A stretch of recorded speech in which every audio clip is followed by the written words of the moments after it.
What's up guys? Welcome back sa aking YouTube channel. Kung bago ka din sa aking channel, gusto nyong matuto regarding coins at banknotes, click nyo na guys yung subscribe button at notification bell para updated po kayo sa mga videos na i-upload ko.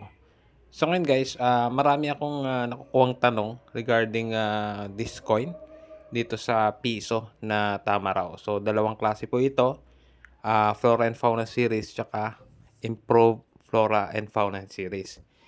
Ngayon guys, isa ito sa pinaka-common na barya natin. Same like 1972 tsaka 1974 na piso.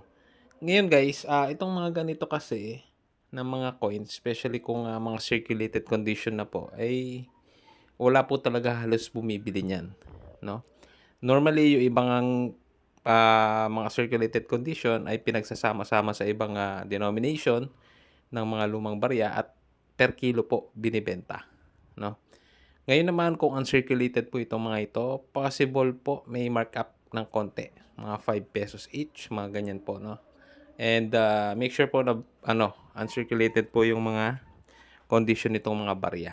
Ngayon, nagkakaroon lang siya ng medyo mataas na value kapag po itong barya na ito ay nagkakaroon po ng error or isang error coin. Ganito po yung example ng isang error coin which is pwedeng maka-affect sa kanyang presyo. Ito po yung example ng error coin. Ngayon, pagdating naman sa presyo guys nitong mga error coin, depende na po. Wala po kasing gaanong basis, no, sa mga error coins, lalo na't hindi graded po yung barya. So, possible depende na lang po sa usapan ng may-ari ng coin at saka sa buyer po, no.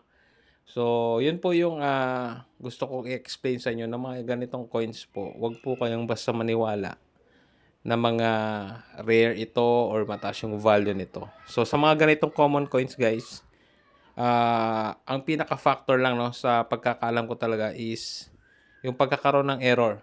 Yun yung makaka-apekto sa kanyang presyo. Pero kung mga circulated po yan, normally per kilo.